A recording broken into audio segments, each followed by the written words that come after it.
ஏசாயா எழுதின தீர்க்கதரிசியின் புஸ்தகம் 60வது அதிகாரம் 19வது வசனத்திலே கர்த்தரே உனக்கு மகிமையுமாய் அவர் இருப்பார் என்று சொல்லி நாம் அங்கே வாசிக்கிறோம்.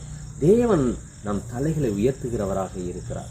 அவர் நமக்கு மகிமையையும் கிருபையும் அருளுகிற தேவனாக அவர் இருக்கிறார். அவர் சொல்லுகிறார், இஸ்ரவேலே நீ பாக்கியவான், ரட்சிக்கப்பட்ட ஜனமே உனக்கு ஒப்பானவன் யார்?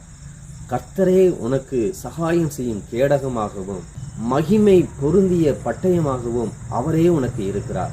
ஆகவே கர்த்தர் நம்மளை உயர்த்துகிற தேவனாக இருக்கிறார். ஆகவேதான் சொல்லி இருக்கிறார், நான் உண்டு பண்ணின சகல ஜாதிகளை பார்க்கிலும் உன்னை கீர்த்தியிலும் புகழ்ச்சியிலும் மகிமையிலும் நான் சிறந்திருக்கும்படியாக நான் செய்வேன் என்று அவர் சொல்லியிருக்கிறார். ஆகவே கர்த்தருடைய ஜனமே, நீ நம்பி இருக்கிற பொழுது கர்த்தரே உனக்கு மகிமையாக இருந்து உன் தலையை அவர் உயர்த்துகிற தேவனாக இருக்கிறார்.